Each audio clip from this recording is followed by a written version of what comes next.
চাঁপাইনবাবগঞ্জের শিবগঞ্জের চৌকা সীমান্তে কাঁটাতারের বেড়া নির্মাণ করাকে কেন্দ্র করে বিজিবি ও বিএসএফের মধ্যে 2 দিন ধরে উত্তেজনা চলছে। সীমান্তে সোমবার ও মঙ্গলবার বিকেলে এ নিয়ে 2 দফা পতাকা বৈঠক অনুষ্ঠিত হলেও কোনো সিদ্ধান্তে আসতে পারেনি 2 দেশের সীমান্তরক্ষী বাহিনী।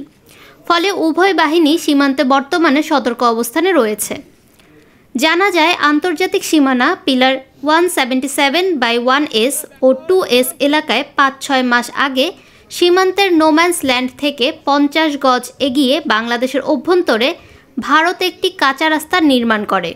সেই রাস্তায় পাশে পুনরায় কাঁটাতারের বেড়া নির্মাণ করার সময় এই উত্তেজনা তৈরি হয়।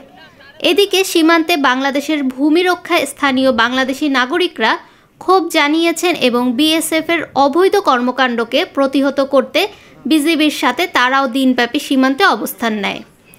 একইভাবে ভারতীয় নাগরিকদেরও বিএসএফের সাথে অবস্থান নিতে দেখা যায়।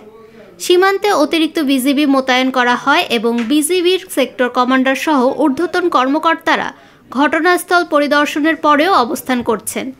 বর্তমানে পরিস্থিতি শান্ত থাকলেও উভয় বাহিনী সতর্ক অবস্থানে রয়েছে বলে জানান 59 বিজিবি ব্যাটালিয়নের অধিনায়ক লেফটেন্যান্ট কর্নেল গোলাম কিবরিয়া। 1200 গজ কোনো কাঁটাতারে বেড়া নাই, তো এখান ধরে গত 2 দিন ধরে বিএসএফ এখানে কাঁটাতারে বেড়া দেওয়ার জন্য মাটির খনন কাজ করছিল। তো আমরা 2 বারই বিজিবির পক্ষ থেকে তীব্র প্রতিবাদ জানাই এবং তারা কাজ বন্ধ করতে বাধ্য হয়।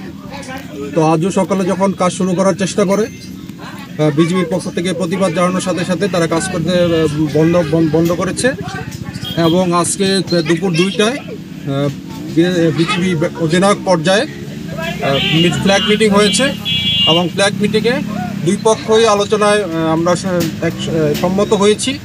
এখানে ঊর্ধ্বতন কর্তৃপক্ষের বিজিবি হেডকোয়ার্টার এবং বিএসএফ হেডকোয়ার্টারের চিঠি বা এগ্রিমেন্ট ছাড়া কোনো ধরনের কনস্ট্রাকশন এখানে কোনো কাজ করবে না।